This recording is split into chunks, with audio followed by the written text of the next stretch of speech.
भारत में नील का उपयोग लंबे समय से किया जा रहा है। लोग अपने कपड़ों में चमक लाने और पीलापन हटाने के लिए नील का इस्तेमाल करते थे और आज भी करते ही हैं। साथ ही इसे घरों की पुताई में भी इसका इस्तेमाल किया जाता था। अब भी कई ग्रामीण इलाकों में भी पुताई में नील का इस्तेमाल किया जाता है। हालांकि कई केमिकल वाले पेंट आने के बावजूद भी लोग आज भी पुताई में नील का ही उपयोग करते हैं। खासकर नील को ग्रामीण क्षेत्रों में बहुत ही ज्यादा इस्तेमाल किया जाता है। आपको बता दें कि ग्रामीण इलाकों में आपको नील का प्रयोग हर घर में देखने को मिल जाएगा।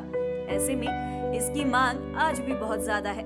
लोग इसका इस्तेमाल अपने हिसाब से करते आ रहे हैं। अब सवाल ये है कि अगर नील की मांग बाजारों में है तो फिर इसकी खेती करने से क्यों किसान पीछे भागते हैं। ऐसे में एक सवाल ये भी है कि आखिर क्या है इस नील का इतिहास। तो चलिए आपको इस वीडियो में बताते हैं नील की कहानी। बाजार में कई तरह तरह के केमिकल वाले पेंट होने के बावजूद भी लोग नील से पुताई लोग अपने घरों में करवाते हैं और भारत जैसे देश में आज भी इन केमिकल वाले पेंट्स को अच्छा नहीं माना जाता है। खासकर ग्रामीण इलाकों की बात करें तो वहाँ के चूने में नील मिलाकर दीवारों की पुताई करवाते हैं। बता दें कि नील की खेती सबसे पहले 1777 में बंगाल में शुरू की गई थी।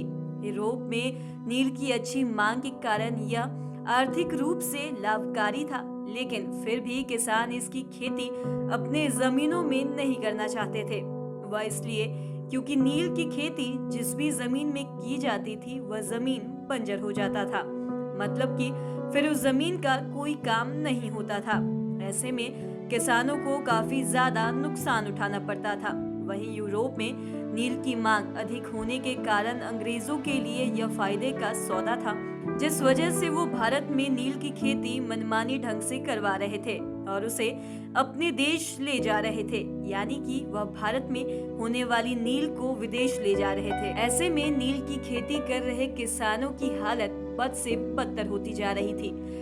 किसानों को नील उगाने के लिए लोन तो मिलता था, लेकिन ब्याज दर बहुत अधिक होता था। हालत ये हो गया था कि अंग्रेज और जमींदार दोनों मिलकर नील की खेती के लिए ही भारतीय किसानों को प्रताड़ित करते थे और बहुत कम कीमतों पर उनसे नील खरीद लेते थे। किसानों को बाजार के भाव का महज 2 से 3% तक उस समय मिलता था। फिर साल 1833 में एक अधिनियम ने किसानों की कमर तोड़ दी और उसके बाद ही नील क्रांति का जन्म हुआ।